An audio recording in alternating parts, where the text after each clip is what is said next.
Assalamualaikum warahmatullahi wabarakatuh.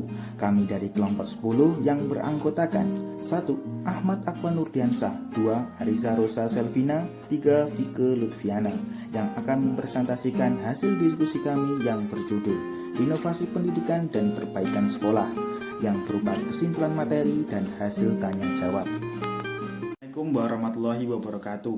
Perkenalkan, nama saya Ahmad Akwan Nurdiansyah, absensi nomor 16. Dan saya akan menjelaskan materi pertama tentang A. Sekolah dan perubahan. Beberapa inovasi dan perubahan pendidikan di Indonesia. 1. Sistem pendidikan. Peraturan Pemerintah Nomor 19 Tahun 2005 menjadi Peraturan Pemerintah Nomor 32 Tahun 2013. Pemerintah telah melakukan upaya penyempurnaan sistem pendidikan, baik melalui penataan perangkat lunak software maupun perangkat keras hardware. Dalam inovasi sistem pendidikan ini, pemerintah menginginkan visi, misi, dan strategi Kementerian Pendidikan dan Kebudayaan pada tingkat provinsi dan kabupaten atau kota harus dapat mempertimbangkan dengan kebijaksanaan kondisi nyata organisasi maupun lingkungannya, dan harus mendukung visi dan misi pendidikan nasional, serta harus mampu melihara garis kebijaksanaan dari birokrasi yang lebih tinggi. Berdasarkan konsideran dalam peraturan ini, perubahan peraturan ini didasarkan pada pertimbangan bahwa Peraturan Pemerintah Nomor 19 Tahun 2005 tentang Standar Nasional Pendidikan perlu diselaraskan dengan dinamika perkembangan masyarakat lokal, nasional, dan global guna mewujudkan fungsi dan tujuan pendidikan nasional yang serta perlunya komitmen nasional untuk meningkatkan mutu dan daya saing bangsa. Dilakukan pada Peraturan Pemerintah Nomor 32 Tahun 2013 lebih cenderung berkaitan dengan pasal-pasal 1. Kurikulum, 2. Key area pembelajaran, A. Standar kompetensi lulusan, B. Standar isi, C. Standar proses, D. Standar penilaian. Kurikulum. Pengembangan kurikulum perlu dilakukan karena adanya berbagai tantangan yang dihadapi, baik tantangan internal maupun tantangan eksternal. Di samping itu, di dalam menghadapi tuntunan perkembangan zaman, dirasa perlu adanya penyempurnaan pola pikir dan penguatan tata kelola kurikulum serta pendalaman dan perluasan materi.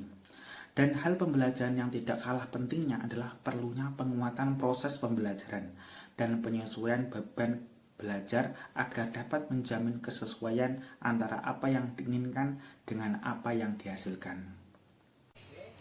Materi kedua ialah perbaikan sekolah atau vision building, evolutionary planning, initiative takes and empowering staff development, and resource assistance, structuring, monitoring, or problem coping. Optimalisasi perumusan visi. Agar perumusan visi dapat optimal, ada beberapa hal perlu diperhatikan, yaitu yang pertama, perumusan visi didahului dengan evaluasi diri menggunakan analisis SWOT sebagai dasar pijakan awal perumusan visi agar sesuai dengan kondisi kelemahan, hambatan, tantangan maupun peluang yang ada. Kedua, perumusan visi melibatkan semua pihak terkait, mengakomodasi dan menghargai pendapat semua pihak. Merumuskan visi secara musyawarah tersebut diharapkan dapat membangun kebersamaan dan rasa memiliki untuk merasa bertanggung jawab terhadap keberhasilan pencapaiannya. Ketiga, rumusan visi diusahakan merupakan kalimat pendek berisi kata-kata yang efektif dan padat makna, menggambarkan imajinasi visioner sebagai cita-cita lembaga yang akan diwujudkan. Visi dapat merupakan cerminan kualitas lembaga dan melalui misi yang dicanangkan masyarakat luas dapat menangkap profil visioner lembaga. Keempat, visi sekolah selayaknya memiliki karakteristik yang mencerminkan keunggulan lembaga pendidikan Muhammadiyah, utamanya dalam pengembangan karakter ataupun nilai-nilai yang dicanangkan. Misalnya, cerdas, terampil, kreatif, berbudaya, dan berkembang. Upaya membumikan visi. Visi perlu diimplementasikan dalam berbagai aktivitas operasional. Untuk keperluan tersebut dapat dilakukan langkah-langkah sebagai berikut. Yang pertama, visi dan misi dijabarkan ke dalam perencanaan strategi pencapaiannya. Kedua, strategi pencapaian merupakan aktivitas yang konkret dan terukur keterlaksanaan dan ketercapaian tujuannya. Ketiga, Kriteria keberhasilan tersebut dapat dibuat termin waktu pencapaian tahap demi tahap. Dengan demikian dapat dilakukan evaluasi formatif waktu demi waktu pencapaian. Keempat, sosialisasi visi, misi, dan strategi pencapaian merupakan upaya dasar yang harus dilakukan oleh lembaga agar semua pihak memahami visi dan misi lembaga. 5. Pengembangan program implementasi lebih lanjut terintegrasi dalam beragam aktivitas yang menjadi tugas utama lembaga. Keenam, penghargaan dan apresiasi kepada pihak-pihak yang berupaya mengembangkan aktivitas implementasi. Ketujuh, upaya pengkondisian agar semua pihak benar-benar terlibat dalam aktivitas penting dalam rangka implementasi strategi pencapaian visi sesuai dengan bidang tugas dan peran masing-masing. Deskripsi sekolah unggul. Mujiarto mendefinisikan bahwa sekolah unggul di Indonesia adalah sekolah yang selain memiliki prestasi akademik tinggi, juga memiliki 11 karakteristik keefektifan yang tinggi, yaitu iklim sekolah yang positif, pemanfaatan efektif terhadap kemajuan siswa, harapan yang tinggi terhadap prestasi akademik, proses perencanaan sekolah yang melibatkan seluruh warga sekolah, pelaksanaan kurikulum yang jelas, tata tertib dan disiplin yang baik di sekolah, ganjaran dan intensif yang didasarkan pada keberhasilan, perlibatan orang tua yang aktif dalam kegiatan sekolah. Kepala sekolah. Penciptaan iklim kondusif di sekolah dipengaruhi oleh kepemimpinan instruksional yang kuat. Hasil penelitian menunjukkan bahwa keberadaan kepala sekolah yang baik sangat besar sumbangannya terhadap sekolah unggul. Tidak pernah ada sekolah unggul yang memiliki kepala sekolah bermutu rendah. Sekolah unggul pasti memiliki kepala sekolah bermutu tinggi. Kepala sekolah yang bermutu tinggi adalah kepala sekolah yang mampu melakukan perbaikan pengajaran dalam 4 aspek, yaitu disiplin, prestasi akademik, sikap, dan kepribadian.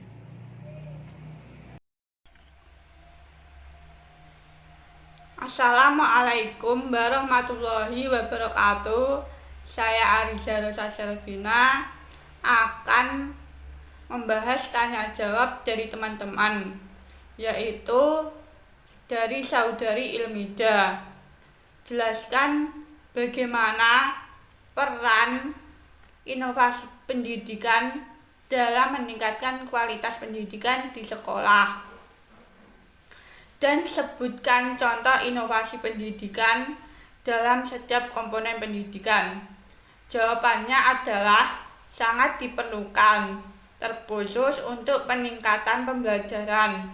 Salah satunya, bagaimana menerapkan strategi pembelajaran yang tepat, meningkatkan kemampuan belajar siswa.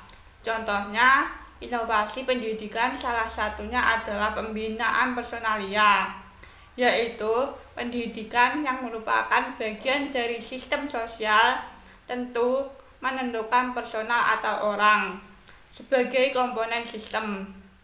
Inovasi yang sesuai dengan komponen personal, misalnya peningkatan mutu guru, sistem kenaikan pangkat, aturan tata tertib siswa. Pertanyaan selanjutnya dari saudari Inayatul. Tantangan internal dan eksternal yang bagaimana yang membuat kurikulum harus dilakukan pengembangan. Bagaimana kita tahu apakah dengan pengembangan kurikulum tersebut bisa meningkatkan kualitas SDM? Yaitu tantangan internal antara lain terkait dengan kondisi pendidikan, dikaitkan dengan tuntunan pendidikan yang mengacu kepada 8 standar nasional pendidikan yang meliputi standar pengolahan, standar biaya, standar sarana prasarana, standar pendidik dan tenaga kependidikan, standar isi, standar proses, standar penilaian, dan standar kompetensi lulusan.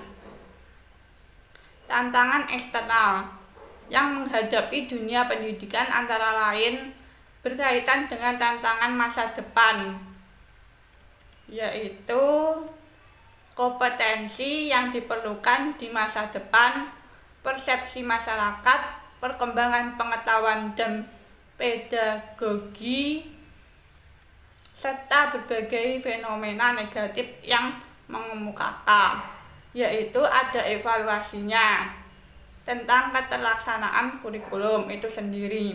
Apakah kurikulum tersebut sesuai? Sejauh ini indikator ketercapaiannya atau peningkatan kualitas SDM diukur dari nilai-nilai akademik siswa dan juga prestasi-prestasi baik yang sifatnya akademik maupun non-akademik.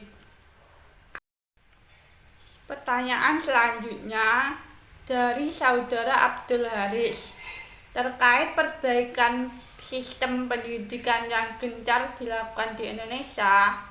Baru-baru ini Menteri Pendidikan Nadiem Makarim mengeluarkan statement bahwa sistem pendidikan online pada jenjang perguruan tinggi ini akan diteruskan untuk waktu yang akan datang.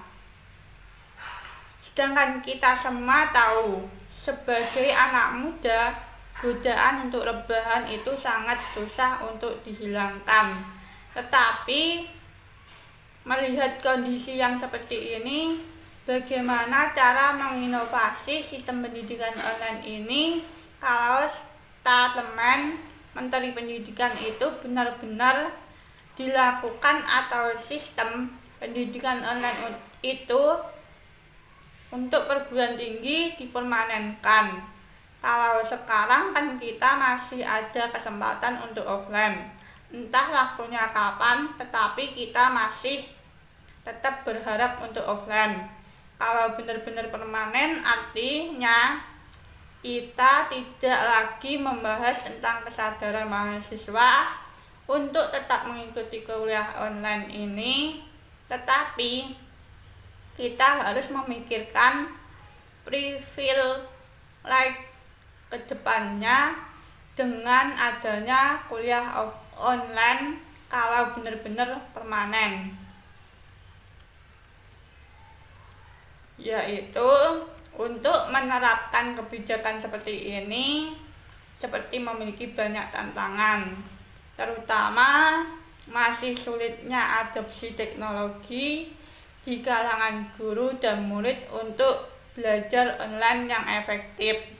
Untuk itu, salah satu solusinya adalah menyediakan platform belajar online dengan tampilan yang mudah dipahami dan digunakan untuk siapapun. Dan ada juga wacana nantinya ada penggabungan antara kuliah online dengan tatap muka di kelas atau di kampus. Diutamakan untuk mahasiswa baru atau semester 3. Penggabungan antara kuliah online dengan kuliah tatap muka bisa dijadikan satu solusi untuk pembelajaran di era pandemi. Akan tetapi tetap sesuai dengan kondisi di daerah tersebut. Selain itu, juga harus mematuhi protokol kesehatan. Pandemi mengubah banyak hal online learning. Bukan berarti semua orang bisa terus rebahan. Sadar saja bahwa ketika kita hanya jalan di tempat di sisi lain, banyak orang yang terus berjalan. Selanjutnya dari Saudari Armanengsi. Bagaimana landasan dan prinsip pengembangan kurikulum pendidikan, terutama kurikulum pendidikan dasar? Landasannya yaitu 1. Landasan filosofis dalam pengembangan kurikulum, yaitu akan membahas dan mengidentifikasi landasan filsafat dan implikasinya dalam mengembangkan kurikulum. 2. Landasan psikologis dalam pengembangan kurikulum, yaitu akan membahas dan mengidentifikasi landasan psikologis dan implikasinya dalam mengembangkan kurikulum. 3. Landasan yuridis kurikulum pada dasarnya adalah produk yuridis yang ditetapkan melalui keputusan Menteri Pendidikan Nasional Republik Indonesia sebagai pengejawantahan dari kebijakan pendidikan yang ditetapkan oleh lembaga legislatif yang mestinya mendasarkan pada konstitusi atau UUD. Prinsip pengembangan kurikulum. 1. Prinsip relevansi secara internal bahwa kurikulum memiliki relevansi di antara komponen-komponen kurikulum, yaitu tujuan, bahan, strategi organisasi, dan evaluasi. Yang kedua yaitu prinsip fleksibilitas. Dalam pengembangan kurikulum mengusahakan agar yang dihasilkan memiliki sifat luas, lentur, dan fleksibel dalam pelaksanaannya. Yang ketiga adalah prinsip kontinuitas, adanya kesinambungan dalam kurikulum, baik secara vertikal maupun secara horizontal. Yang keempat adalah prinsip efisiensi, mengusahakan agar dalam pengembangan kurikulum dapat mendaya gunakan waktu, biaya, dan sumber-sumber lainnya yang akan secara optimal, cermat, dan tepat sehingga hasilnya memadai. Yang kelima adalah prinsip aktivitas, mengusahakan agar kegiatan pengembangan kurikulum mencapai tujuan tanpa kegiatan yang mubazir baik secara kualitas maupun kuantitas. Sekian penjelasan dari saya, kurang lebihnya mohon maaf. Wassalamualaikum warahmatullahi wabarakatuh.